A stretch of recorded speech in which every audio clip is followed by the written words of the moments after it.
Sometimes the greatest acts of courage come from those the world has already written off. Sometimes a single moment can transform a man from monster to hero in the eyes of everyone who doubted him. On the frozen shores of Varngard, 3 young women screamed from inside a burning longship. The other warriors stood frozen, too afraid to act. But one giant of a man, despised by his own people, heard their cries and knew he had to choose between saving his own skin or risking everything for strangers. Sten Rorikson was known for his rage, not his heart. Yet what he did next changed everything. What drives a man everyone fears to become the hero nobody expected? Before we jump back in, tell us where you're tuning in from, and if this story touches you, make sure you're subscribed because tomorrow I've saved something extra special for you. The wind carved its signature across the frozen fjords of Varngard, like a blade against stone, carrying with it the scent of pine smoke and distant snow.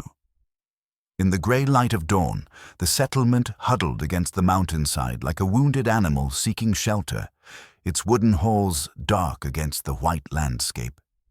This was not a place for the weak.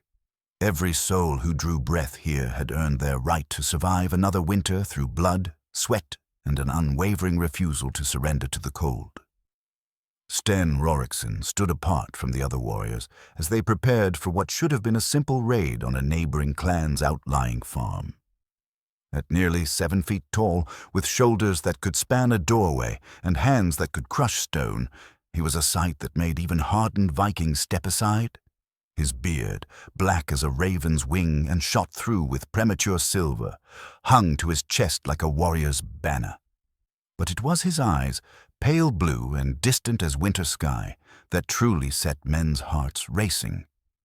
They had seen too much, those eyes. Done too much. The other men spoke in hushed tones as they sharpened their weapons, their voices carrying the easy camaraderie of brothers in arms. None of that warmth extended to Sten.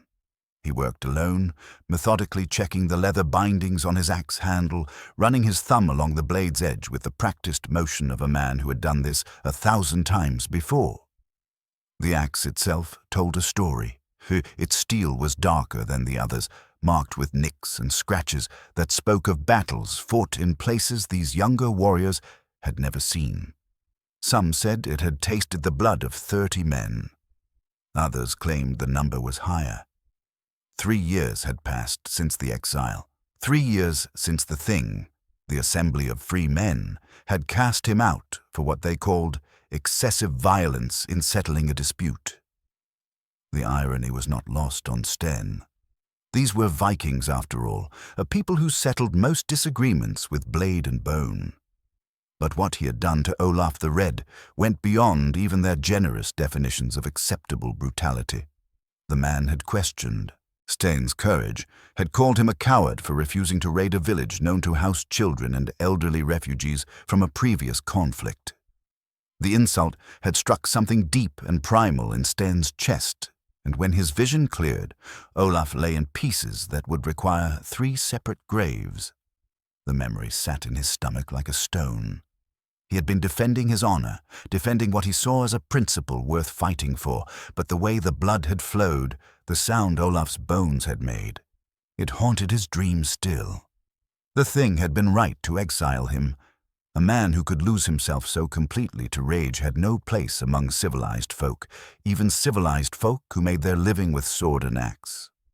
Now he lived on the outskirts of Varngard, tolerated but not welcomed, included in raids only when they needed his particular skills and could stomach his presence.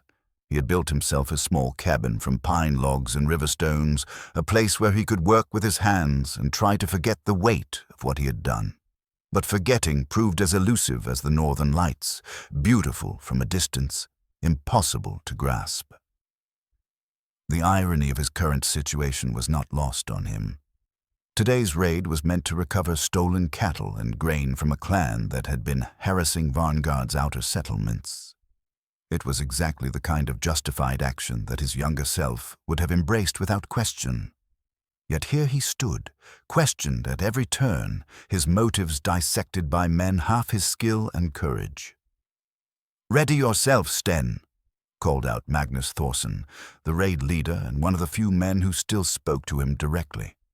Magnus had grey in his beard and scars on his hands that spoke of experience. More importantly, he had been present when Sten earned his fearsome reputation in battles against the Danes, before everything went wrong. "We move with the tide." Sten nodded and shouldered his pack. The weight of his mail shirt settled familiar across his shoulders, and he pulled his fur cloak tight against the wind. As they began their march toward the ships, he caught sight of movement near the great hall. 3 figures in fine wool cloaks, moving with the measured grace of nobility. The daughters of Jarl Eriksson. Even at this distance, Sten could identify them by their bearing. Astrid, the eldest at 22, carried herself with the confident stride of someone born to command. Her golden hair, braided with silver threads that caught the morning light, marked her as her father's daughter. She had inherited not just his coloring, but his sharp intelligence and sharper tongue. More than one suitor had found himself outmaneuvered by her wit before he could properly present his case. Beside her walked Brynhild, 19 and possessed of an artist's soul that showed in the way she moved. Thoughtful, observing, as if she saw colors in the world that others missed. Where Astrid was direct sunlight, Brynhild was moonbeam, softer but less luminous. Her hair fell in gentle waves the color of autumn wheat, and her hands were always stained with ink or dye from her various creative pursuits. The youngest, Solveig, danced more than walked, her 16 years evident in every bouncing step. She had her sister's beauty, but wore it unconsciously, more interested in the flight of birds or the patterns frost made on windows than in the admiring glances that followed her wherever she went.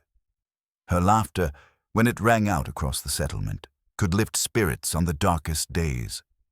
They had been the light of their father's life, these 3, and the pride of Varngard. Jarl Eriksson had been a good man, firm but fair, who had earned loyalty through deed rather than fear. His death 3 weeks prior, a fever that had taken him despite the efforts of their best healers, had left a void in the community that seemed to pull all warmth from the very air. The funeral ship waited in the harbor, a vessel of 30 oars that had served Eriksson well in life and would serve him faithfully in death. It had been loaded with his possessions, his weapons and offerings from those who had called him friend. The plan was simple. After the successful completion of today's raid, they would return, set the ship ablaze, and send their Jarl to whatever halls awaited him beyond the mortal realm. But plans, Sten knew, had a way of twisting like smoke in a crosswind. As the raiding party reached the shore, Sten caught fragments of conversation from the other men. They spoke of the sisters' future with the casual certainty of those who believed they understood how the world worked. Astrid would marry well, probably to a Jarl from a neighboring clan to cement political alliances. Brynhild would follow soon after, her artistic gifts and gentle nature making her a prize for any man with sense. Little Solveig would have her pick of suitors when she came of age, though most agreed she would need a husband with patience enough to match her spirited nature. None of them mentioned what the sisters themselves might want. In their world, want was a luxury few could afford, and noble women least of all. Duty came before desire, obligation before joy. It was the way things had always been, the way they always would be. Sten found himself wondering, not for the first time, what it must be like to have such certainty about one's place in the world. His own path had been carved with violence and sealed with blood, and now he walked it alone, neither fully cast out nor truly welcomed back. He existed in the spaces between belonging and exile, useful when needed, invisible when not. The longships waited in the harbor like sleeping wolves, their dragon prows pointed toward the gray horizon. The men moved with practiced efficiency, loading weapons and supplies while the morning mist clung to the water like the breath of gods. Sten took his place at an oar near the back of the lead vessel, close enough to contribute, but far enough from the others to avoid uncomfortable silences. As they rowed away from Varngard, the settlement growing smaller behind them, Sten allowed himself one last look at the funeral ship. It sat quiet and patient in the harbour, waiting for their return, waiting to carry Jarl Eriksson to his final rest. The sight stirred something uneasy in his chest, though he could not name what troubled him. Perhaps it was simply the reminder of mortality, the knowledge that all men, even good men like Eriksson, eventually found their way to the grave. Or perhaps it was something else entirely, something that would reveal itself only when the moment of choice arrived, and there was no time left for doubt or hesitation. In the meantime, he rowed with steady strokes, his breath forming clouds in the cold air, while the grey waters carried them toward whatever fate the gods had prepared. The other men sang as they rowed, old songs of victory and valor that had been passed down through generations. Their voices rose and fell with the rhythm of the oars, creating a sound that was both martial and mournful, like the war cry of ghosts. Sten did not join in. He had forgotten how to sing of glory, forgotten the words that celebrated the very violence that had defined and destroyed his place in the world. But he rowed on, steady and strong, because that was what the moment required. And in the growing light of day, with the cold wind at their backs and the promise of conflict ahead, he tried not to think about the funeral ship waiting in the harbour, or the 3 young women whose lives were about to change in ways none of them could imagine. The raid itself proved a bitter disappointment, the kind of hollow victory that left men questioning why they had risked life and limb for so little gain. The targeted farm had been abandoned for weeks, its owners having fled with their livestock and grain stores to safer territory. All that remained were empty buildings and the lingering scent of smoke from cold hearths. Magnus had cursed the wasted effort, but there was nothing to be done. They gathered what meager supplies remained and turned their ships back toward Varngard. The journey home stretched longer than expected. Contrary winds fought them at every turn, and what should have been a half-day sail became a grinding test of endurance that lasted well into the evening. By the time they reached the familiar waters of their home fjord, the sun sat low on the horizon, painting the sky in shades of amber and blood. It was young Erik Sigurdsson who first noticed the smoke rising from the harbour, not the thin wisps of cooking fires or forge work, but thick black columns that spoke of something burning that was never meant to burn. The boy pointed with a trembling hand, his voice cracking as he called out his observation. Magnus raised himself from his rowing bench to get a better view, his weathered face creasing with confusion that quickly turned to alarm. "The funeral ship," he said, his words barely audible over the splash of oars and the wind. "By Thor's hammer, the funeral ship is burning." Sten felt his blood turn to ice water in his veins. From their position on the water, he could see the massive vessel engulfed in flames, its dragon prow outlined against the fire like some mythical beast awakening from slumber. But there was something wrong with the scene, something that made his warrior's instincts scream, warnings he could not yet understand. The ship was burning, yes, but it had not been pushed out to sea as custom demanded. It remained moored to the dock, its anchor chains still holding it fast to the very pier where mourners should have stood to bid their Jarl farewell. Worse still, the flames were wrong, too large, too wild, consuming the vessel with a hunger that spoke of accident rather than ceremony. As they drew closer, Sten's enhanced hearing, sharpened by years of battle where the difference between life and death often came down to catching the whisper of an approaching blade, picked up sounds that chilled him more than the northern wind. Screaming, human voices raised not in ritual mourning, but in genuine terror. "There are people on that ship," he said, his voice cutting through the crew's nervous chatter like an axe through kindling. Magnus strained to listen, then went pale beneath his weathered tan. "The daughters," he whispered. "The gods preserve us. The daughters are on the funeral ship." The pieces of the disaster assembled themselves in Sten's mind with horrible clarity. Someone, probably one of the younger men left behind to guard the settlement, had misunderstood the timing. Perhaps they had seen the returning ships on the horizon and assumed it was time to begin the funeral ceremony. Perhaps they had acted on their own initiative, thinking to honor their fallen Jarl without waiting for official word. The reason mattered less than the result. 3 innocent young women were trapped aboard a burning vessel, bound by the very chains and ropes that were meant to hold their father's grave goods in place. The other ships in their small fleet had seen the disaster by now, and shouts of dismay carried across the water. But even as the warriors bent their backs to their oars with renewed urgency, Sten could see they would not reach the harbor in time. The flames had already consumed most of the ship's superstructure, and the screams from within grew more desperate with each passing moment. When they finally reached the harbor, the scene that greeted them was one of utter chaos. Half the settlement had gathered at the waterfront, but they stood frozen in a loose semicircle around the burning vessel, like spectators at some terrible drama they were powerless to influence. The heat radiating from the flames was intense enough to singe eyebrows at 30 paces, and the smoke rolled across the dock in choking waves that sent people stumbling backward with tears streaming down their faces. "Why is no one doing anything?" bellowed Magnus as he leaped from the lead ship onto the wooden pier. "Get water, form a chain, save them." But the people who turned to face him had the hollow look of those who had already accepted defeat. Old Gunnar, the settlement's senior blacksmith and a man whose courage had never been questioned, shook his grizzled head with visible pain. "We tried, Magnus. By all the gods we tried. But the ship is bound with iron chains, and the heat. No man can get close enough to cut them free.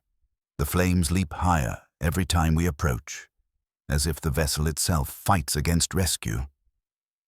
"Cursed," whispered Helga the Wise, the settlement's oldest woman and most respected keeper of traditions. "The ship has been cursed by the improper lighting. The dead do not wish to be disturbed before their time, and they pull the living down with them in their anger." The superstition rippled through the crowd like plague, visible in the way people stepped back from the water's edge and made signs against evil. Sten understood their fear. These were people who lived their lives in careful balance with forces beyond mortal understanding, who knew that angering the gods or the spirits of the dead could bring catastrophe on an entire community. To risk supernatural retribution for the sake of 3 lives, no matter how precious, was not a calculation most could make. But Sten had long since lost any faith in divine protection. The gods, if they existed at all, had shown him nothing but indifference to mortal suffering. He had seen good men die screaming while cowards lived to brag of battles they had never fought. He had watched children starve while their oppressors feasted. If there was justice in the world, it came from mortal hands or not at all. From within the burning ship, another scream rang out. Solveig's voice, high and clear with terror, but still recognizably the girl who had laughed at his clumsy jokes during rare moments of community gathering. The sound cut through his chest like a blade, and he found himself moving toward the water before conscious thought could intervene. "Steen, no!" Magnus grabbed his arm with both hands, though he might as well have tried to restrain a charging bull. "The ship is cursed. You'll doom us all." "Then let me be the one who burns for it," Sten replied, shaking off the raid leader's grip with gentle but irresistible force. He began stripping off his outer garments, keeping only his leather jerkin and the wool undertunic that would protect his skin from the worst of the heat. His battle axe remained in his hand. Its weight was as much a part of him as his own bones. The water of the harbor was shockingly cold, a temperature that would have sent most men into immediate gasping shock. But Sten had endured worse, had fought through pain that would have killed lesser warriors, had survived wounds that should have been fatal.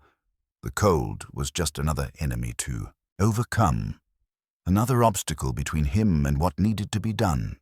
As he waded deeper, the heat from the burning ship struck him like a physical blow. The flames seemed to reach toward him with malevolent intelligence, and he could hear the timbers groaning and cracking as the fire consumed the vessel's structural integrity. Behind him, the crowd had fallen silent, watching his progress with the fascination of those witnessing either heroism or suicide. The funeral shroud that should have covered Jarl Ericsson's body hung in burning tatters from the ship's mast, transformed from a symbol of honor into a beacon of catastrophe. It was this cloth, Sten realized, that had caught the initial spark and spread the fire so quickly through the ship's interior. What should have been a gentle ceremony to honor the dead had become a race against time to save the living. When the water reached his chest, Sten took a deep breath and dove forward, swimming with powerful strokes toward the ship's stern where the screaming voices seemed strongest. The water around the vessel steamed and bubbled from the heat, and particles of burning wood rained down around him like deadly snow. But he pressed on, driven by something deeper than courage, something that had nothing to do with honor or glory, or any of the things that usually motivated warriors to extraordinary action. For the first time in 3 years, Sten Rorikson was not fighting for himself, for his reputation, or for his place in the world. He was fighting for 3 young women who had never done him harm, who had never judged him for his past, who deserved the chance to see another sunrise regardless of what the gods or the spirits might demand. The ship loomed above him like a burning mountain, and from somewhere within its flaming belly, the daughters of Jarl Eriksson called out for salvation that only he seemed willing to provide. The water beneath the burning ship was a cauldron of contradictions, ice-cold currents mixing with patches heated nearly to boiling by the flames above. Sten's breath came in sharp gasps as he fought against both the temperature shock and the growing thickness of smoke that hung low over the water's surface. His axe, clutched in his right hand, felt heavier than it ever had in battle, its familiar weight now seeming to drag him down toward the harbor's dark depths. Above him, the ship's hull groaned and cracked with sounds like breaking bones. Charred pieces of planking fell around him, hissing as they struck the water and sending up clouds of steam that burned his lungs with each breath. But beneath the roar of flames and the crash of falling timber, he could still hear them. 3 distinct voices calling out in terror and desperation. "Here!" Astrid's voice, strong despite her fear, rose above the others. "We're here, near the stern." Sten swam toward the sound, his powerful strokes cutting through water that grew more turbulent with each passing moment. When he reached the ship's side, he found the sisters trapped in a nightmare of iron and flame. They huddled together on a small section of deck that had not yet caught fire, bound to the ship's rail by thick chains that their father's funeral preparations had wrapped around the vessel's precious cargo. The same bonds meant to keep grave goods secure in the afterlife now threatened to drag 3 living souls down with their father's memory. Astrid's silver pendant, a family heirloom bearing the image of a soaring eagle, caught the firelight as she strained against her bonds. Her fine wool dress was singed at the edges, and soot streaked her golden hair, but her eyes remained clear and determined. She had positioned herself between her younger sisters and the worst of the flames, using her own body as a shield, even as the heat threatened to overwhelm them all. "Sten," Brynhild's voice carried a note of desperate relief. Of the 3 sisters, she had always been the most observant, the one who noticed details others missed. Even now, through smoke and terror, she had recognized their unlikely rescuer. "Thank the gods you've come." Little Solveig pressed close to her older sisters, her face buried against Astrid's shoulder to protect her lungs from the choking smoke. But her small hands gripped the silver pendant with surprising strength, as if drawing courage from the symbol of her family's legacy. "Stay calm," Sten called up to them, his voice rough from smoke inhalation. "I'm going to cut you free." The chains that bound them were thick as a man's wrist, forged by master smiths and designed to withstand the crushing weight of a ship's cargo in rough seas. Under normal circumstances, breaking such bonds would require proper tools and considerable time. But circumstances had ceased to be normal the moment someone had lit the funeral pyre ahead of schedule. Sten hauled himself up the ship's side using a combination of rope rigging and sheer determination. The flames had not yet reached this section of the vessel, but the heat radiating from other parts of the ship was intense enough to make breathing difficult and movement painful. His leather jerkin began to smoke as he climbed, and he could feel his skin reddening beneath the protective layer of wool and hide. When he reached the deck where the sisters waited, he immediately understood the full scope of the challenge before him. The chains were not simply wrapped around their ankles or wrists. They were woven through a complex system of rigging that bound them to multiple points on the ship's structure. Cutting through one set of bonds would only partially free them. All the connections would need to be severed before any of them could escape. "How did this happen?" he asked as he began examining the chain arrangement, his axe blade testing different points where a well-placed blow might prove most effective. "The young men from the settlement," Astrid replied, her voice steady despite the circumstances. "They said the funeral should begin immediately, that waiting for the raiding party to return was disrespectful to our father's memory. We tried to tell them the timing was wrong, but they insisted we take our places aboard the ship for the ceremony. They chained us to the rail like cargo," Brynhild added with anger that cut through her fear. "Said it was tradition, that the family must be present to send the departed on his final journey. But this was never supposed to happen while we were still aboard." The full horror of the situation settled over Sten like a physical weight. The well-meaning but ignorant young men had confused funeral traditions from different regions, combining elements that were never meant to exist together. In some cultures, family members did indeed accompany funeral ships, but only after their own deaths, as voluntary companions for beloved leaders. The living were meant to observe from shore, not become unwilling passengers on a voyage to the afterlife. "Hold still," Sten instructed, raising his axe to strike the first set of chains.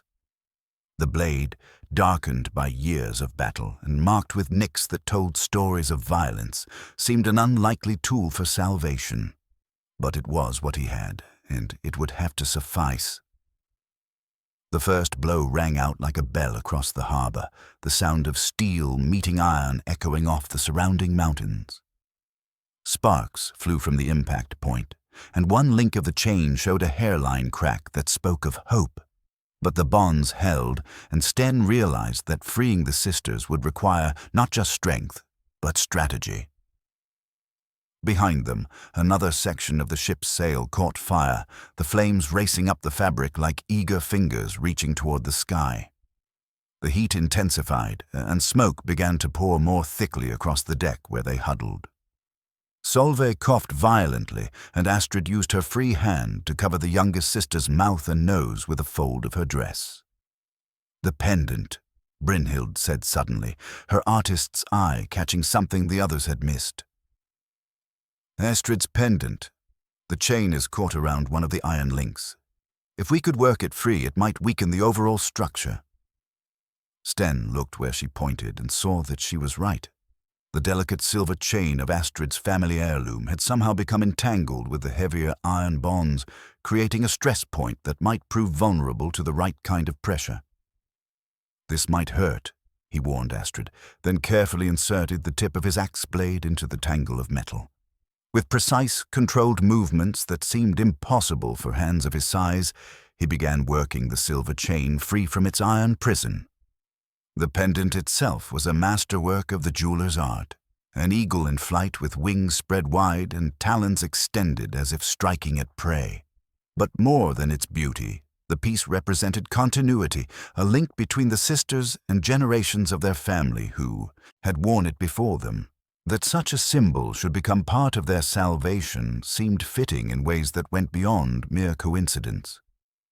"There," Sten said as the silver chain came free with a soft musical chime that somehow cut through the roar of flames. "Now we try again."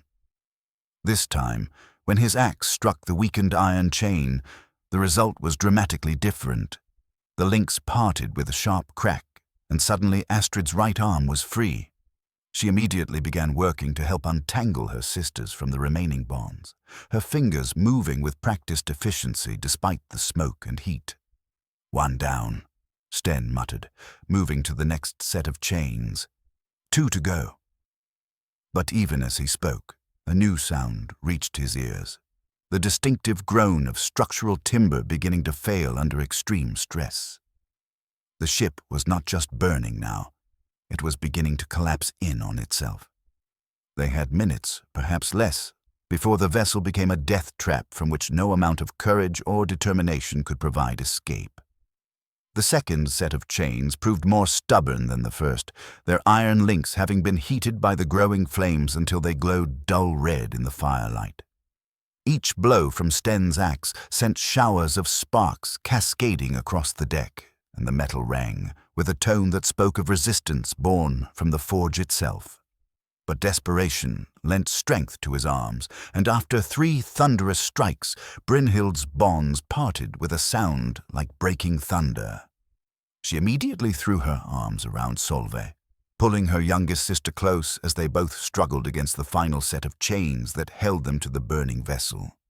The heat had grown so intense that the air itself seemed to shimmer, and breathing required conscious effort as their lungs fought against smoke that grew thicker with each passing moment. "Almost there," Sten said, though his voice had grown hoarse from shouting over the roar of flames and the groaning of tortured wood. The ship's mast, weakened by fire and the stress of unnatural heat, began to lean at a dangerous angle that spoke of imminent collapse. The final chains wrapped around Solveig's small frame seemed almost mockingly secure, their links smaller but more numerous than those that had bound her older sisters. Sten realized with growing alarm that his axe, effective as it had been against the heavier bonds, was poorly suited to the precision work required here. Each strike risked injuring the girl he was trying to save, and the growing instability of the ship meant he could not afford the careful, methodical approach that safety would normally demand. "Can you hold still, little one?"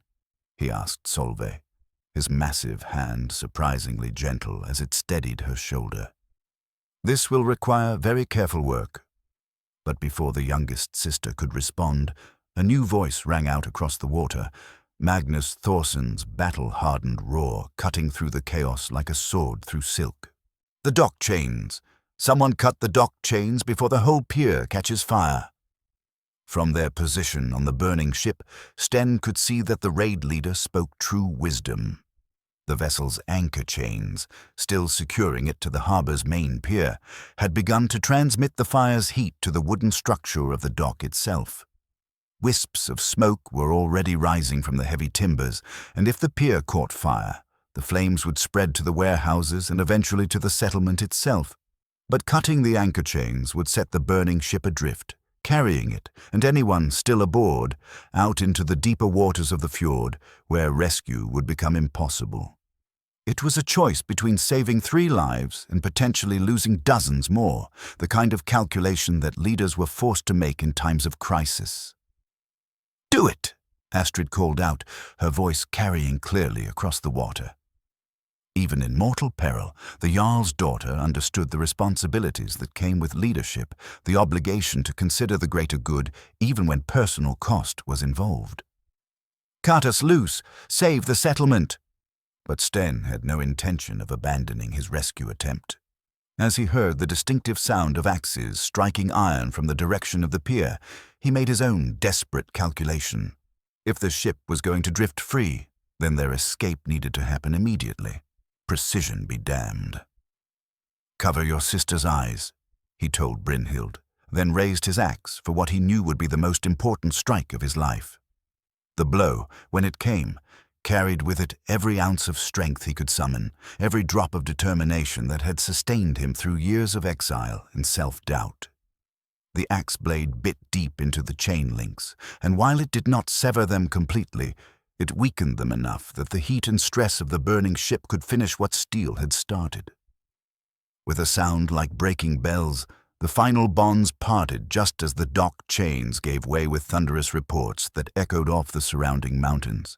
The ship lurched violently as it came free from its moorings, the movement so sudden that all 4 of them were thrown to the deck in a tangle of arms and legs. "Now we swim," Sten said, though even as he spoke the words, he could see the challenge they represented. The water around the ship glowed orange with reflected firelight, and steam rose from its surface in ghostly columns that spoke of temperatures no human body could long endure. But there was no choice. Already the ship was drifting toward the center of the harbor, and with each passing moment, the distance back to shore grew greater, while their chances of survival grew smaller. "I can't swim well," Solveig whispered, her voice small with fear and smoke inhalation. "Then I'll carry you," Sten replied without hesitation. "All of you, if necessary."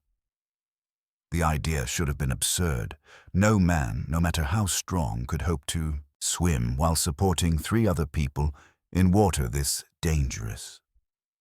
But as Sten looked at the faces of the 3 young women who had shown him more trust in these terrible minutes than his own clan had managed in 3 years, he felt something stir in his chest that had nothing to do with physical strength.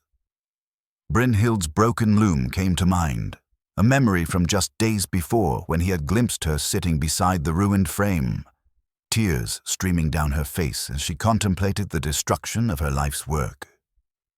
The loom had been smashed during a dispute between rival families, its delicate mechanisms destroyed by careless violence that no amount of skill could fully repair. Looking at her now, soot-stained and frightened but unbroken, he realized that some things could be rebuilt stronger than they had been before. Some destructions cleared the way for better constructions. Some endings made space for new beginnings. "Stay close to me," he instructed as they prepared to enter the water. "Hold on to my shoulders if you can, but don't panic if you lose your grip. I will find you." The promise felt heavier than his axe, more binding than any chain that had ever held him. It was not just about getting them safely to shore.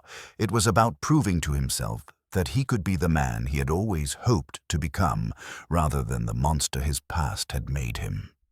With the burning ship listing dangerously beneath their feet and the water beckoning like a uncertain salvation, Sten Rorikson prepared to discover whether redemption was something that could be earned through deed, or whether some stains on a man's soul were simply too deep to ever wash clean. The harbor waited, dark and cold and unforgiving, but alive with possibility. The swim to shore tested every limit of human endurance that Sten had ever discovered. The water, heated in patches by the burning ship but still brutally cold in its depths, shocked the breath from their lungs and sent needles of ice through their bones. He swam with Solveig clinging to his back, her small arms wrapped around his neck with the desperate strength of someone who understood that letting go meant death. Astrid and Brynhild flanked him on either side, their own swimming skills sufficient to keep them afloat, but not to fight the currents that the burning ship's movement had created in the normally calm harbor. Every stroke was a battle against exhaustion, cold, and the growing weight of waterlogged clothing that seemed determined to drag them all beneath the surface. But somehow, through a combination of will and desperation that transcended normal human limitations, they reached the shallows where willing hands pulled them from the water and wrapped them in every spare cloak and blanket the settlement could provide. Sten collapsed on the rocky beach, his lungs burning from smoke inhalation and his muscles trembling with exhaustion. But even as his own body demanded rest, he watched the 3 sisters with eyes that missed nothing. They huddled together beneath shared furs, supporting each other through the aftermath of terror in ways that spoke of bonds deeper than blood. The crowd that had gathered to witness the disaster pressed close with questions and exclamations, but Magnus Thorsen, showing the wisdom that had made him a respected leader, held them back with sharp commands and strategic positioning of his own body between the survivors and the curious masses. "Give them space to breathe," he ordered. "They've been through enough without having to endure our gawking as well." But not everyone in the crowd was willing to grant such consideration. Bjorn Ironside, a man whose name promised strength, but whose character delivered only bluster and poorly considered opinions, pushed forward with accusations that cut through the night air like blade strokes. "This is what comes of including a cursed man in our affairs," he declared, his voice carrying the conviction of someone who believed his own ignorance to be wisdom. "The gods are angry, and they strike at us through the one who has already shown his disregard for proper order." The accusation hung in the air like smoke from the burning ship, and Sten felt the familiar weight of judgment settling on his shoulders. Around him, he could see people nodding in agreement, their faces reflecting the need to find someone to blame for what had happened. It was easier to point fingers at the outsider than to acknowledge that good intentions and poor communication could lead to tragedy, just as easily as malice or divine displeasure. "Bjorn speaks truth," added Helga the Wise, though her voice carried more sorrow than anger. "The ship burned wrong because wrong hands lit it. The spirits of the dead are disturbed, and they will not rest until proper balance is restored." But before Sten could respond to these charges, before he could even decide whether response was worth the effort, an unexpected voice cut through the accusations with the clarity of steel on stone. "Enough." Astrid rose from her place beside her sisters, water still dripping from her golden hair, but her bearing as regal as if she stood in her father's great hall, wearing ceremonial robes instead of smoke-stained wool. "You speak of curses and divine displeasure, but I see only one man brave enough to risk his life for strangers. Where were the rest of you when we called for help?" The question struck the crowd like a physical blow, and Sten watched with amazement as faces that had been hard with judgment suddenly found other directions to look. Astrid's words carried the weight of nobility, but more than that, they carried the weight of truth that no amount of superstition could deflect. Brynhild, still pale from their ordeal but gathering strength with each breath, added her own voice to her sister's defense. "This man saved our lives when everyone else stood paralyzed by fear. If that is what you call cursed behavior, then perhaps the curse is on those who would rather watch innocents die than risk challenging their comfortable beliefs." Even little Solveig, youngest and most physically affected by their ordeal, managed to lift her head from beneath the furs that covered her. "Sten is good," she said simply, her voice still hoarse from smoke but carrying a conviction that seemed to settle the matter more effectively than any elaborate argument. The crowd began to disperse then, some out of shame and others out of simple recognition that the immediate crisis had passed. But Sten noticed that not everyone left with hostility in their hearts. Magnus remained close by, his weathered face thoughtful as he studied the man he had known as a fellow warrior, but was now seeing in an entirely different light. "That was well done," the raid leader said quietly, settling himself on a piece of driftwood near where Sten sat recovering. "Not just the rescue, though that was brave beyond measure, but the way you carried yourself throughout. There's wisdom in knowing when to speak and when to let others defend your actions." Sten managed a weak smile. "I learned long ago that words can wound deeper than blades, and that sometimes the best response to accusation is simply to live in such a way that the accusations answer themselves." The ancient runestone that stood at the harbor's edge, a monument left by earlier generations whose meanings have been largely forgotten, seemed to watch over their conversation with silent approval. Carved into its weathered surface were symbols that spoke of protection, of guardianship, of destinies that could be chosen rather than simply endured. Sten had passed the stone countless times over the years, but tonight was the first time he truly saw it, truly understood what the ancient carvers had been trying to communicate across the centuries. Some men were born to be warriors. Others were born to be leaders, or craftsmen, or keepers of wisdom, but a rare few were born to be protectors, guardians who stood between the innocent and the forces that would destroy them.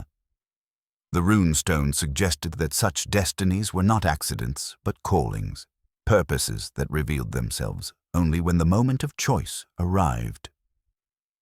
"The sisters will need somewhere to stay," Magnus observed, his practical mind already working on the logistical challenges that would follow their dramatic rescue. "Their father's hall will feel too empty now, too full of memories that might bring more pain than comfort." "They can stay with me," Sten said before he had fully considered the implications of the offer. "My cabin is small but weatherproof, and I can sleep in the workshop until proper arrangements can be made." Magnus raised an eyebrow at this suggestion. 3 noble daughters staying in the home of an exiled warrior. That will give the gossips plenty to discuss around their fires tonight. "Let them talk," Sten replied, surprising himself with the firmness in his voice. These young women have lost their father, nearly lost their lives, and now face an uncertain future. If gossip is the worst price they pay for safety and shelter, then it's a bargain I'm willing to help them make." The truth was more complex than he was willing to admit, even to himself. Something had changed during those desperate minutes on the burning ship. Something that went beyond heroism or duty or any of the motivations that usually drove men to extraordinary action. For the first time in years, he felt needed, not for his strength or his skill with weapons, but for his willingness to stand between the vulnerable and the forces that threatened them. It was a feeling he had never experienced before, and one he was reluctant to examine too closely for fear of discovering it was merely an illusion born of crisis and adrenaline. The days that followed the rescue brought unexpected warmth to Sten's simple cabin, transforming what had been a place of solitary reflection into something approaching an actual home. The three sisters adapted to their new circumstances with a resilience that spoke well of their upbringing, though each processed their changed situation in distinctly different ways. Astrid threw herself into practical matters with the focused intensity of someone who refused to be defeated by circumstance. She organized their meager possessions, established routines for daily tasks, and began the delicate work of maintaining contact with the settlement's other noble families, despite their reduced circumstances. Her natural leadership abilities, honed by years at her father's side, proved as valuable in managing a household as they had been in the Great Hall. Brynhild found solace in small creative projects, using whatever materials she could gather to maintain her connection to the artistic pursuits that had always defined her sense of self. With no proper loom available, she turned to wood carving, using one of Sten's smaller knives to create delicate figures from driftwood collected along the shore. Her fingers moved with practiced precision as she shaped ravens, wolves, and serpents, creatures that populated the old stories and seemed fitting companions for their current circumstances. But it was little Solveig who adapted most completely to their new life, her natural optimism proving stronger than the trauma they had all endured. She had taken to following Sten around the cabin and workshop like a curious kitten, asking endless questions about his tools, his work, and the various projects that occupied his time. Her presence brought an unexpected lightness to spaces that had known only serious purpose for years. "What's this one for?" she asked, holding up a small carving tool whose purpose was not immediately obvious to untrained eyes. "Detail work," Sten replied, setting aside the leather harness he had been repairing. "When you want to make something small but important, something that requires careful attention to get right." He took the tool from her hands and demonstrated its use on a piece of scrap wood, creating delicate feather patterns with movements so precise they seemed almost magical. Solveig watched with the intense fascination of someone discovering that strong hands could create beauty as easily as they could wield weapons. It was during one of these quiet moments that the hand-carved bird took shape beneath Sten's guided touch. Solveig had expressed frustration at her inability to contribute meaningfully to their household, feeling useless while her older sisters managed the more complex tasks of their daily survival.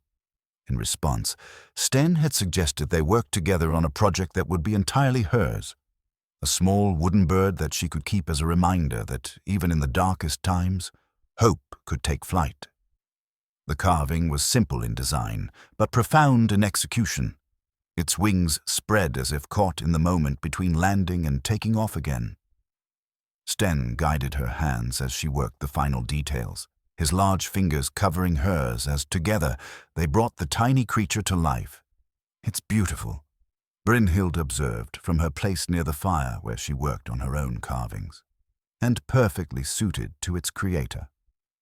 But their peaceful domestic routine was increasingly interrupted by visits from settlement members whose motives ranged from genuine concern to barely concealed political calculation. Word had spread beyond Varngard's borders that Jarl Eriksson's daughters were now living under the protection of an exiled warrior, and interested parties began arriving to assess the situation for themselves. Some came offering legitimate assistance.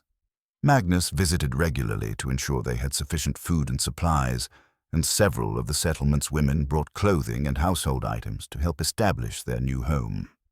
But others came with agenda that had little to do with charity and everything to do with opportunity. Thorvald the Wealthy, a merchant whose success had never quite earned him the respect he craved, arrived one afternoon with an elaborate proposal for taking the sisters into his own household as honored guests. His offer was couched in terms of proper care and social position, but the underlying implications were clear. He saw their vulnerability as a chance to elevate his own status by association with Jarl Eriksson's bloodline. A man of Sten's reputation, Thorvald said with oily diplomacy, however heroic his recent actions, cannot provide the kind of guidance that young ladies of noble birth require. They need instruction in the social graces, preparation for advantageous marriages, connections to families who can advance their interests properly. Astrid's response was as sharp as her father's sword had ever been. "We are grateful for your concern, Thorvald, but we have not asked for guidance beyond what we already receive. Our current arrangements suit us perfectly well. But surely you cannot intend to remain here permanently," the merchant pressed, his eyes taking in the cabin's modest furnishings with barely concealed disdain.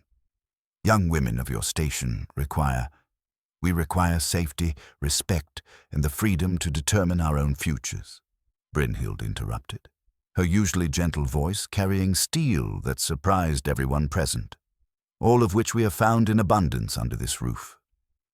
Thorvald's visit was followed by others, each bringing variations of the same basic message. The sisters' current situation was temporary at best, inappropriate at worst, and would inevitably lead to complications that could be avoided through more conventional arrangements. Some spoke of duty to their father's memory, others of practical considerations regarding their eventual marriages and inheritance rights. Through it all, Sten remained largely silent, offering his thoughts only when directly asked and always deferring to the sisters' own preferences. But privately, he found himself wrestling with doubts that grew stronger with each passing day. The visitors were not wrong about the practical challenges their situation presented. His cabin was indeed too small for permanent occupancy by 4 adults, his resources too limited to provide for their long-term needs, his reputation too damaged to offer them the social protection they would eventually require. More troubling still was his growing awareness of how much their presence had come to mean to him. The sound of Solveig's laughter, Brynhild's quiet humming as she worked, Astrid's confident voice discussing plans for their future. These had become the rhythms by which he measured his days, the elements that transformed mere survival into something approaching contentment. But contentment built on others' dependency was a fragile foundation, and Sten had lived long enough to know that circumstances could change with devastating swiftness. What would happen when the sisters no longer needed his protection? When they found their own paths forward and reclaimed the independent lives that the fire had temporarily disrupted? The wooden bird that Solveig treasured seemed to watch him from its place on the mantel, its carved wings frozen in eternal flight, caught forever between the safety of the perch and the freedom of the sky. Some creatures were meant to soar, Sten reflected, even if those who cared for them had to learn to let them go. But letting go required first admitting how tightly one had been holding on, and that was a recognition he was not yet ready to face. The discovery that would change everything came on a grey morning when Astrid was sorting through the few personal possessions they had managed to salvage from their father's hall. Most of Jarl Eriksson's important documents had been destroyed in various raids over the years, but a small wooden chest, one that had seemed to contain nothing more significant than old correspondence and household records, revealed a secret that cast their entire situation in a different light. Hidden beneath layers of mundane letters and trade agreements was a collection of documents that made Astrid's hands tremble as she unfolded them. Marriage contracts, drawn up in her father's careful hand and sealed with his personal mark, bearing dates for more than 2 years past. Each contract was detailed, specific, and legally binding according to the laws that governed such arrangements between noble families. The first bore her own name in elaborate script, promising her hand to Gunnar Bloodaxe, son of Jarl Ragnar the Bold, a man known throughout the northern lands for his wealth, his political connections, and his reputation for treating wives as possessions to be displayed rather than partners to be respected. The marriage would unite two powerful clans and secure important trade routes, but it would also bind Astrid to a life of ceremonial captivity in a foreign hall. Brynhild's contract promised her to Eric the Skald, whose reputation as a poet was matched only by his cruel treatment of women who failed to meet his exacting standards of behavior and appearance.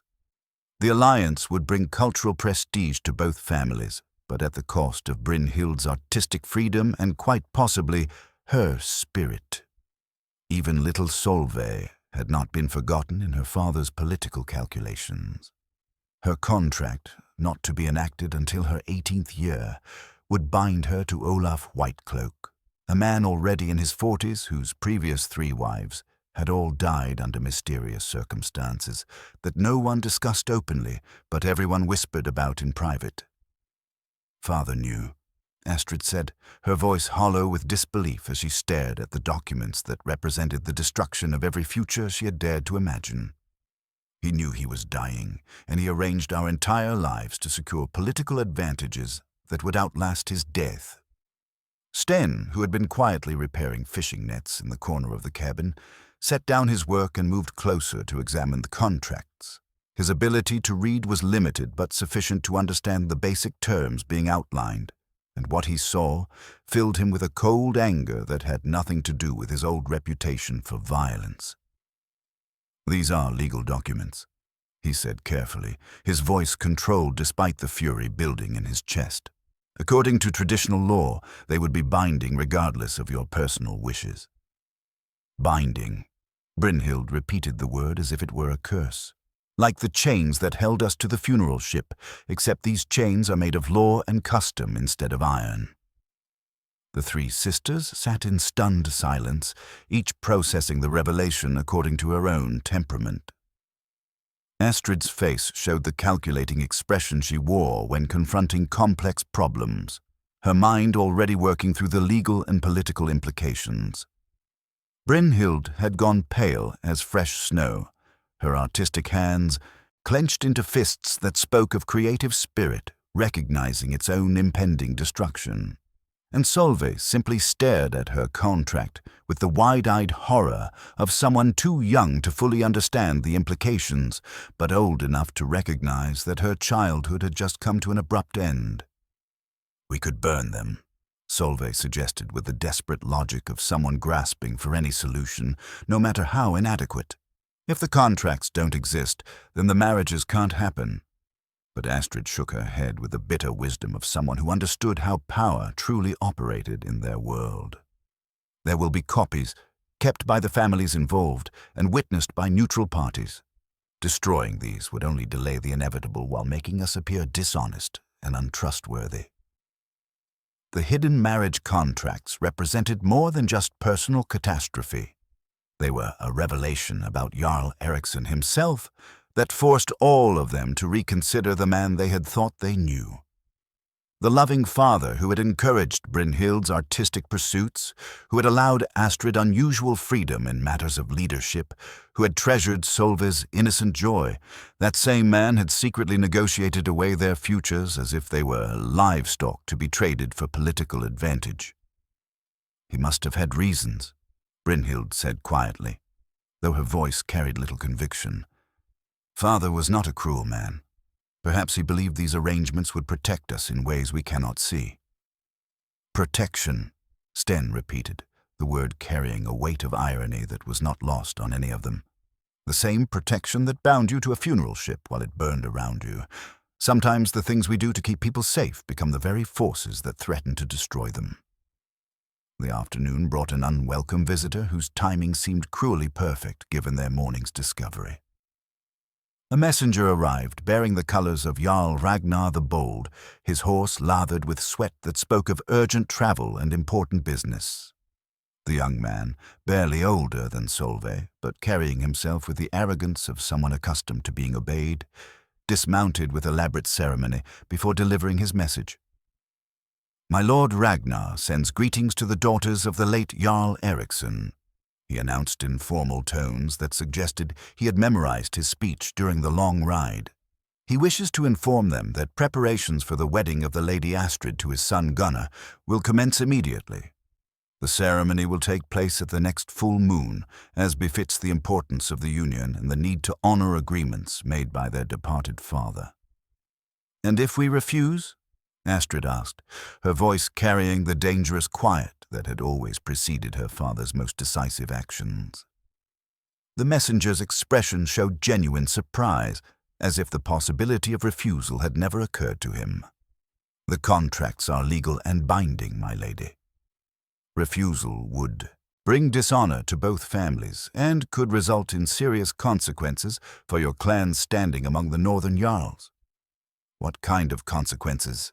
Sten asked, his question carrying implications that made the messenger suddenly aware that he stood in the presence of someone whose reputation for violence preceded him even into diplomatic situations. "Legal action to recover the bride price already paid," the young man replied, though his voice had lost much of its earlier confidence. "Possible claims against the deceased jarl's estate, political isolation that could affect trade relationships and mutual defense agreements, the kind of consequences that entire settlements can feel for generations." After the messenger departed, rather more quickly than he had arrived, Sten noted with grim satisfaction, the cabin fell into a silence that felt heavier than the smoke from their small fire. Each of them understood that they had reached a crossroads where every possible path led to pain and loss. "We could run," Brynhild suggested without much hope. "Leave Varngard and seek sanctuary with distant relatives who might not honor these contracts. And abandon our people to face the political consequences of our dishonor," Astrid replied. Thorvald was right about one thing. Our actions affect more than just ourselves. We carry the responsibility of our father's legacy and our clan's reputation. Or, Sten said slowly, an idea forming in his mind that was either brilliant or completely insane, we could challenge the contracts using traditional law. The sisters looked at him with expressions that ranged from confusion to desperate hope. "What do you mean?" Astrid asked. "The old laws," Sten explained, his voice growing stronger as he worked through the possibilities. "The really old laws that predate most of the political arrangements we take for granted. They include provisions for cases where marriage contracts might be set aside in favor of other considerations. Such as protection debt," Sten said, the words feeling strange in his mouth. "When someone saves another's life under circumstances that suggest divine intervention, traditional law allows for the creation of bonds that supersede previous arrangements. The person who was saved can choose to place themselves under the permanent protection of their rescuer, creating a family relationship that has legal standing." The silence that followed this explanation was different from what had come before. Not the heavy quiet of despair, but the charged stillness that preceded lightning strikes. "You're suggesting," Astrid said carefully, "that we could invoke ancient laws to dissolve our marriage contracts by claiming you as our chosen guardian." "I'm suggesting that such laws exist," Sten corrected. "Whether they would be honored in a formal legal challenge is another question entirely. And whether you would want to trade one form of bondage for another is a decision only you can make." But even as he spoke, Sten realized that the hidden marriage contracts had changed more than just their understanding of their situation. They had changed his own sense of what was possible and what was necessary. The three young women sitting before him were not just temporary guests in his home. They were people whose futures hung in the balance, people who deserved the chance to choose their own destinies rather than simply inherit the choices others had made for them. The wooden bird that Solveig had carved still sat on the mantel, its wings frozen in eternal flight. But perhaps, Sten thought, the time had come to discover whether those wings were strong enough to carry them all toward freedom, or whether they would break under the weight of the legal and political forces arrayed against them. The decision to challenge the marriage contracts using ancient protection laws required preparation that went far beyond simple legal research. If they were to have any hope of success, they would need to invoke traditions that had not been tested in living memory. Traditions that most people knew only through half-remembered stories and fragments of old songs. Sten spent 3 days in intense consultation with Ragnar the law speaker, the settlement's oldest resident and the man responsible for maintaining knowledge of legal precedents stretching back generations. Ragnar was nearly 80, his beard white as new snow and his eyes clouded with age, but his memory for legal detail remained sharp as any blade ever forged. Protection debt, the old man mused, his gnarled fingers tracing patterns in the air as if reading invisible text. Yes, I remember the provisions. They were written in the time of Harold Fairhair, when the kingdoms were still forming and blood oaths carried more weight than written contracts. But invoking them, that requires more than simply claiming the right. There must be formal challenge, witnesses, proof of the Saving Act, and demonstration of willing acceptance by those claiming protection. What kind of demonstration? Sten asked, though something in the law speaker's tone suggested the answer would not be simple. The protected ones must publicly renounce their previous family bonds and accept new ones, Ragnar explained. They must declare before witnesses that they choose guardianship over their blood inheritance, that they willingly trade their birthrights for the security of protection. And the protector, his clouded eyes fixed on Sten with surprising intensity. The protector must prove his worthiness by presenting a token of legitimate authority, something that demonstrates his right to make such claims. That evening, Sten shared this information with the 3 sisters, and the weight of what would be required settled over them like winter fog. The legal challenge would not be a simple matter of paperwork and arguments. It would require them to formally sever their connections to their father's legacy, to publicly declare that they valued freedom over inheritance, safety over social position. "We would lose everything?" Astrid said quietly, though her voice carried consideration rather than rejection. "Our claim to father's lands, our rights as daughters of a jarl, our position in the social order that has defined our entire lives. But we would gain the right to choose our own futures," Brynhild added, her artist's soul clearly drawn to the possibility of freedom even if it came at great cost. "We would become responsible only to ourselves and to the man who saved our lives, rather than to political arrangements made by others." Solveig, still young enough to see the world in terms of adventure rather than consequence, was the most enthusiastic about the prospect. "It would be like the old stories," she said with the kind of excitement that only the young can maintain in the face of uncertainty. "Heroes and quests and choosing your own destiny instead of accepting what others decide for you." But even as they discussed the emotional appeal of the ancient laws, they all understood that Ragnar's final requirement presented a seemingly insurmountable obstacle. Sten needed to present a token of legitimate authority, proof that he had the right to claim guardianship over 3 noble daughters. And what authority could an exiled warrior possibly possess? The answer came from an unexpected source. Magnus Thorsen, whose respect for Sten had grown steadily since the rescue, arrived at the cabin carrying a burden wrapped in oiled leather that he handled with reverence bordering on awe.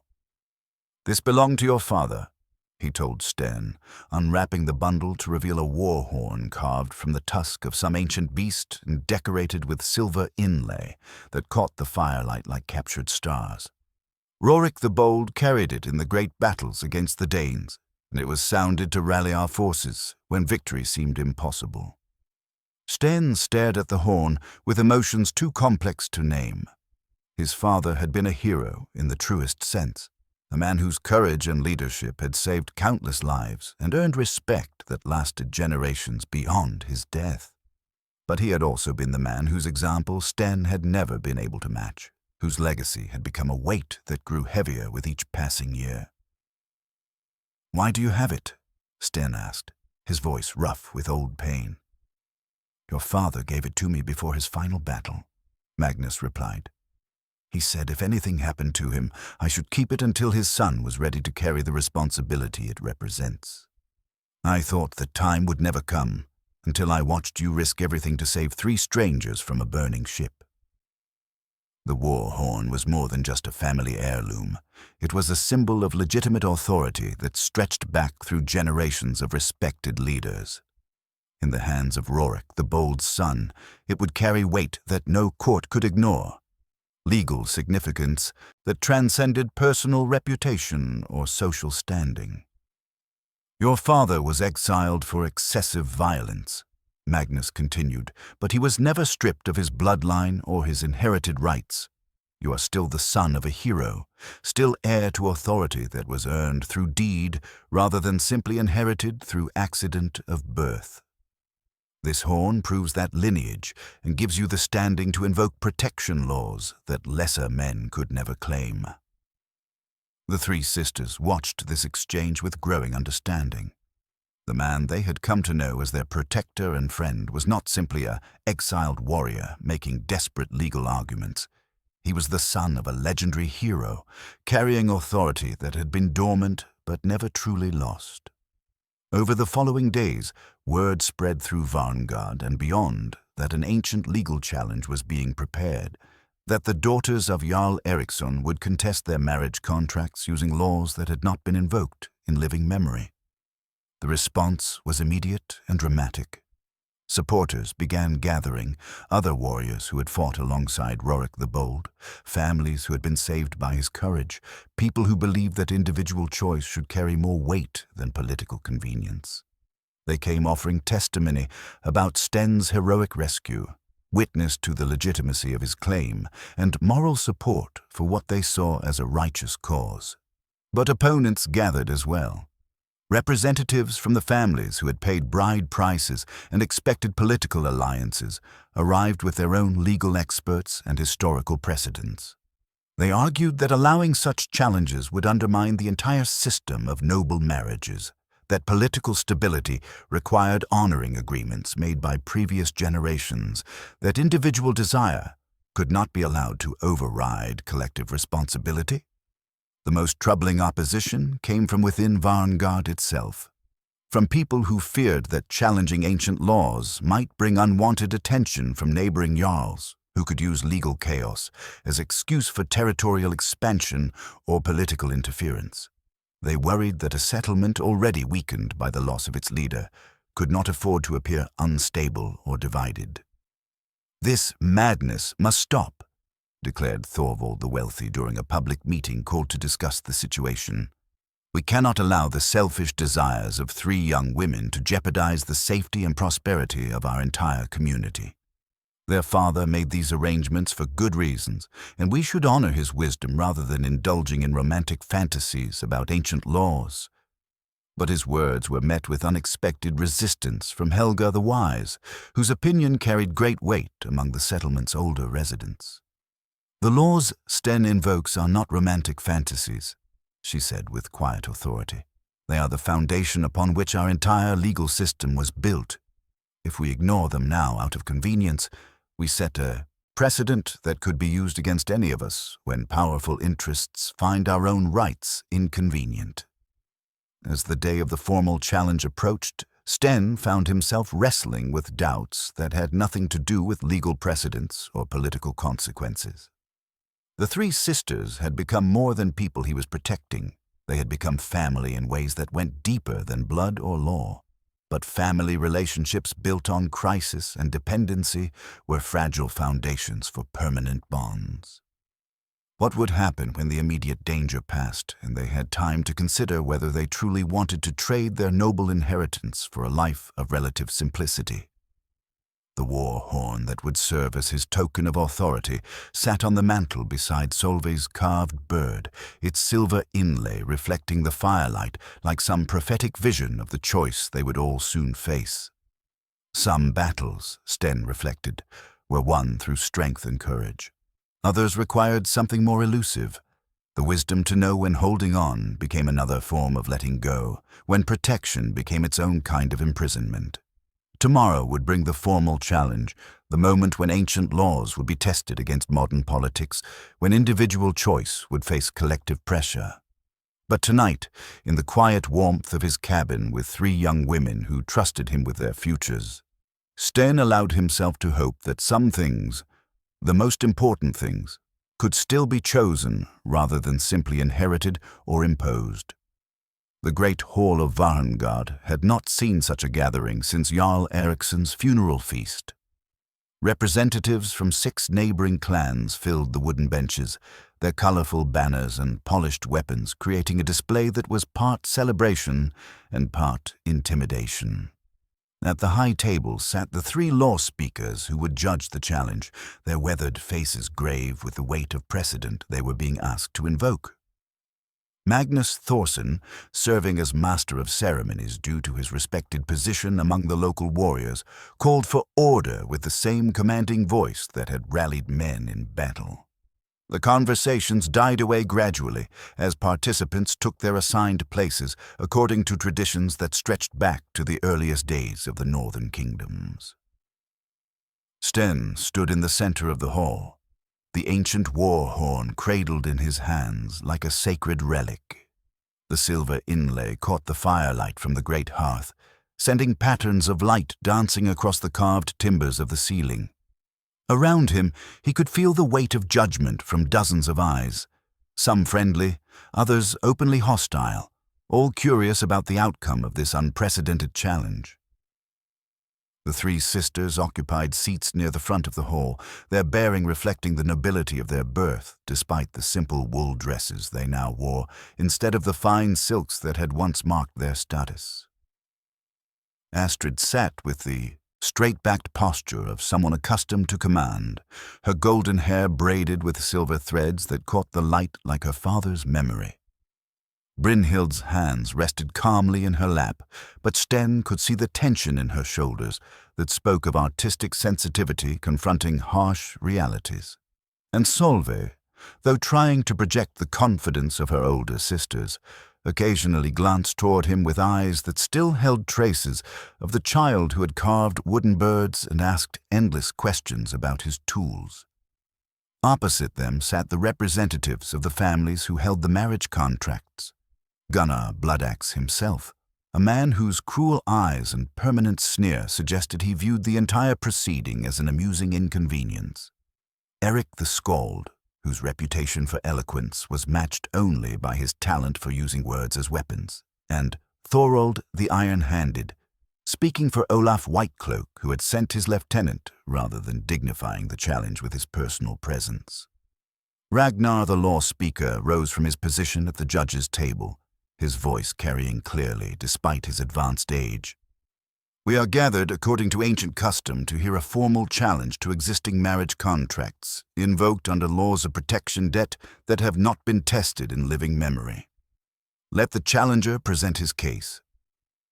Sten stepped forward, raising his father's war horn so that all could see the silver inlay and the runic inscriptions that marked it as a symbol of legitimate authority. "I am Sten Rorikson, son of Rorik the Bold, who fell defending this settlement against Danish raiders. I carry his horn and his bloodline, and I invoke the ancient right of protection, debt owed by those whose lives I saved from fire and death." The sacred ring of challenge, a simple band of iron worn smooth by generations of hands, lay on a wooden pedestal between the opposing parties. According to tradition, the act of taking up the ring and casting it down would make the challenge official and binding, with consequences that could not be undone regardless of the outcome. "Before you proceed," interrupted Gunnar Bloodaxe, his voice carrying the arrogance of someone unaccustomed to having his desires opposed, "consider carefully what you propose. These contracts were made by Jarl Ericsson himself, witnessed by honorable men, and sealed with proper payments. To break them now would be to suggest that a dead man's word carries less weight than a living man's convenience." "I suggest nothing about the dead," Sten replied, his voice steady despite the provocation. "I speak only of the living and their right to choose protection over political obligation when circumstances warrant such choice." Eric the Skald rose gracefully to his feet, his poet's training evident in the way he commanded attention through presence rather than volume. And what of duty, son of Rorik? What of the obligations that come with noble birth, the responsibilities that cannot be set aside simply because they prove inconvenient? These young women carry the blood of jarls and the expectations of generations. Would you have them abandon all of that for the uncertain protection of an exiled warrior? The words struck their target with painful accuracy, but before Sten could formulate a response, another voice cut through the tension in the hall like a blade through cloth. "We speak for ourselves," Astrid declared, rising from her seat with the natural authority that had always marked her as her father's daughter. "And we choose to answer the question of duty ourselves, rather than allowing others to interpret it for us." The hall fell silent at this interruption. Tradition called for the male parties to present their arguments before those most directly affected were permitted to speak, but tradition had not anticipated a situation where the women involved would assert their own voices so forcefully. The lead law speaker gestured for Astrid to continue, recognizing that precedent meant little when the case itself had no precedent to follow. "My father made these contracts believing he was protecting us," she said, her words carrying to every corner of the hall. "But protection that requires us to surrender our freedom is no protection at all. It is simply a gentler form of imprisonment." The sacred ring lay before them, waiting for the moment when words would give way to formal challenge and the ancient laws would be tested against modern politics. Astrid's declaration hung in the air, like the sound of steel being drawn from its sheath, sharp and unmistakable in its intent. The assembled crowd stirred with whispers and murmurs, some expressing approval while others clearly viewed her words as dangerous precedent that could undermine the foundations of their social order. But it was what happened next that would be remembered long after the legal arguments were forgotten. Brynhild rose to stand beside her sister, and then Solveig followed, until all three daughters of Jarl Eriksson stood together facing the assembled representatives of tradition and political convenience. From beneath her simple wool cloak, Astrid drew forth a crown of flowers, not the elaborate metalwork that marked royal authority, but something infinitely more precious. Woven from wild flowers they had gathered near Sten's cabin, bound with grasses they had braided together during quiet evenings by his fire, it was a symbol of the family they had chosen, rather than the obligations they had inherited. "This represents what we have built together," she said, placing the simple crown on the pedestal beside the sacred ring. "Not the bonds of blood or law or political necessity, but the connections formed when people choose to protect and care for one another despite having no obligation to do so." Brynhild stepped forward then, her artist's voice carrying the cadence of someone accustomed to giving form to abstract ideas through words and images. "We have lived these past weeks in a household where our thoughts are valued, our talents encouraged, our futures treated as choices rather than foregone conclusions. We have experienced what it means to be family by decision rather than accident of birth. And we choose to keep it," Solveig added, her young voice carrying surprising strength despite the magnitude of what she was declaring. "We choose protection, freely given over marriage forced upon us. We choose the man who risked his life for strangers over men who view us as political assets to be traded." The silence that followed was profound, broken only by the crackling of logs in the great hearth and the distant sound of wind whistling through the settlement's wooden walls. Even Gunnar Bloodaxe seemed momentarily speechless, as if he had never considered the possibility that his intended bride might have opinions about their arrangement. But Thorold the Iron-Handed, speaking for his absent master, was quick to voice the objections that others were thinking. "Pretty words," he said with dismissive cruelty, "but words that ignore the reality of political necessity. These contracts represent alliances that extend far beyond personal preference. Breaking them would create enemies where we need friends, weakness where we need strength." "Then let me address the question of strength," Sten said, finally taking up the sacred ring and holding it high enough for all to see. The iron band felt heavier than his father's war horn, weighted with the significance of the moment and the consequences that would follow, regardless of the outcome. But before he could cast down the ring and make the challenge official, the great doors of the hall burst open with a crash that echoed off the timber walls like thunder.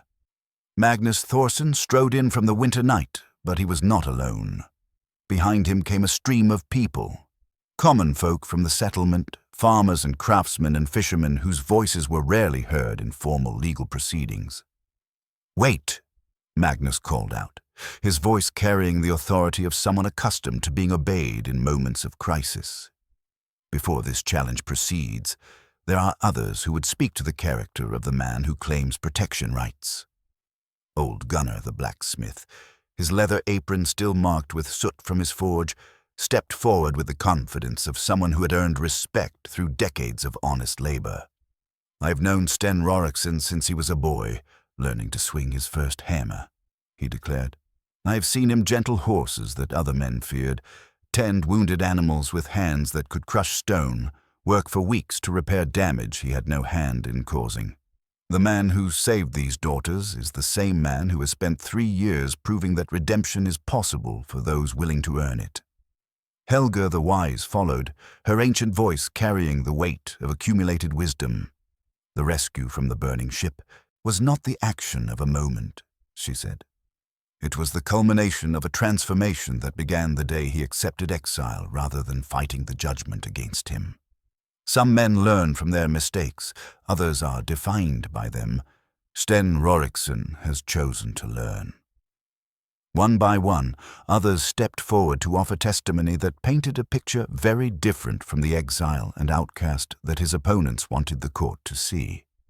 They spoke of small kindnesses, of help offered without being asked, of a man who had gradually earned trust through deed rather than demanding it through heritage or position.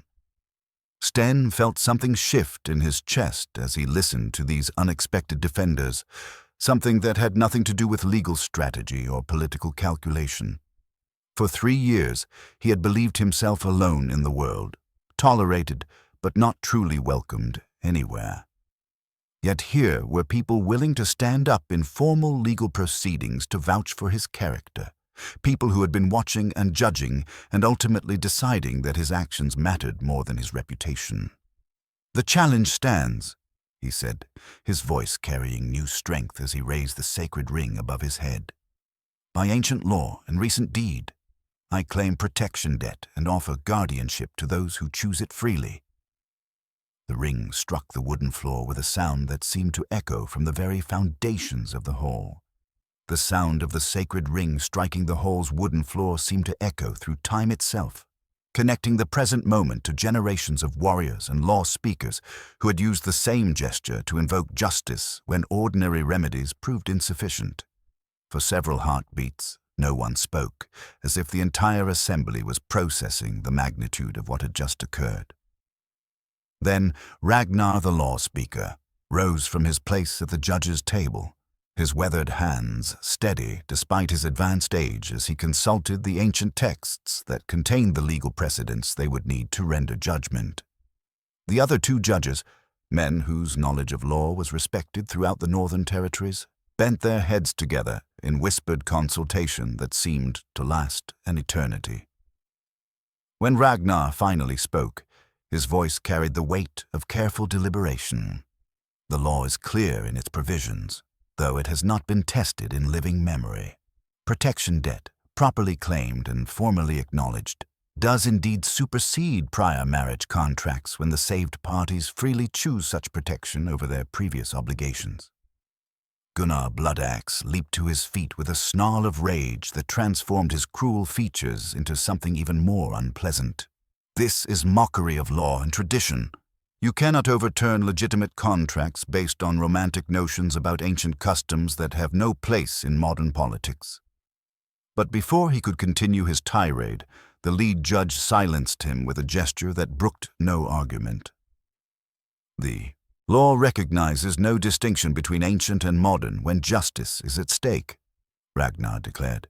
These customs were established by our forefathers precisely to prevent situations where political convenience could override individual rights to safety and self-determination. Eric the Skald, displaying the eloquence that had made his reputation, attempted a different approach. Surely the court recognizes that allowing such challenges undermines the entire system of noble marriage arrangements. If individual preference can override family obligations, what stability can any political alliance claim? The stability that comes from willing partnership rather than coerced compliance. Brynhild answered before any of the judges could respond. Her artist's perception had grasped something that the politicians were missing. Alliances built on unwilling foundations crumble at the first sign of stress. Those built on chosen loyalty endure through any hardship. The final judgment, when it came, was unanimous among the 3 law speakers. The marriage contracts were formally dissolved, the bride prices ordered returned, and the sisters legally freed from all obligations to their former intended husbands. But more than that, the court officially recognized Sten's claim of protection debt and the sisters' choice to accept his guardianship over their inherited obligations.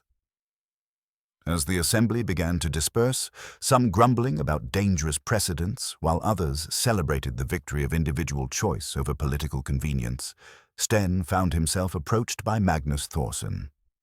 The raid leader's weathered face wore an expression of respect that went far deeper than mere acknowledgement of legal victory. "Your father would have been proud," Magnus said simply.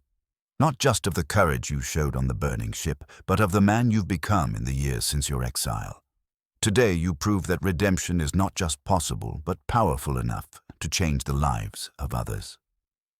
6 months later, the transformation was complete in ways that none of them could have anticipated during those desperate moments on the burning funeral ship. Sten's cabin had been expanded into a proper homestead with separate quarters for each of the sisters and common areas where they gathered for meals and evening conversations that ranged from practical planning to philosophical debates about the nature of family and belonging. Astrid had emerged as an unofficial advisor to the settlement's current leadership, her intelligence and noble training making her invaluable in negotiations with neighboring clans. Her political acumen, freed from the constraints of unwanted marriage, had found expression in building alliances based on mutual benefit rather than family obligation. Brynhild's artistic talents had blossomed beyond anything her sheltered upbringing had allowed. Her carved figures and woven tapestries were sought after by traders from distant lands, and her workshop had become a gathering place for other creative souls who found inspiration in her combination of technical skill and imaginative vision. And Solveig, though still young, had developed into a bridge builder whose natural enthusiasm and genuine curiosity made her a favorite among the settlement's children and a trusted messenger between families whose adult members sometimes struggled to communicate directly. But perhaps the most profound change was in Sten himself. The man who had once been defined by violence and exile had become a pillar of the community, sought out for advice on matters both practical and personal. His reputation for fairness and wisdom grew to match his earlier reputation for strength, and children who had once been warned to avoid him now followed him around the settlement like eager apprentices. On quiet evenings, when the 4 of them gathered around the new hearthstone they had placed together to mark their chosen home, the conversation often turned to the events that had brought them together. The burning ship that should have been a funeral had instead become a birth. The birth of a family that existed not because of blood or law or political necessity, but because 4 people had chosen to protect and care for one another, despite having no obligation to do so. The hearthstone itself had become a symbol that extended far beyond their individual household. Other families in Varngard had begun the practice of placing their own chosen stones to mark homes built on love and mutual respect rather than mere convenience or tradition. The custom was spreading to neighboring settlements, carrying with it the idea that the strongest bonds were those people entered into freely rather than simply inherited. Sometimes, when the firelight danced across the stone surface and the conversation grew reflective, Sten would think about the man he had been before that grey morning when screams from a burning ship had called him to choose between safety and courage. That man seemed like a stranger now, someone whose fears and anger had blinded him to possibilities that seemed obvious in hindsight. The wooden bird that Solveig had carved still sat on the mantel, its wings spread in eternal flight, but it was no longer alone. Over the months, it had been joined by other small treasures. Brynhild's first commissioned tapestry, a letter from a neighboring jarl praising Astrid's diplomatic skills, Sten's father's war horn polished to gleaming brightness and displayed with pride rather than hidden away in shame. Together, these objects told the story of transformation, of a family that had chosen itself and in doing so had discovered that the strongest foundations were those built on mutual respect, shared purpose, and the simple but profound commitment to stand by one another regardless of what challenges the future might bring. The fire burned warm and bright, the conversation flowed like honeymead, and outside the winter wind sang songs of change and possibility that would echo through generations yet unborn.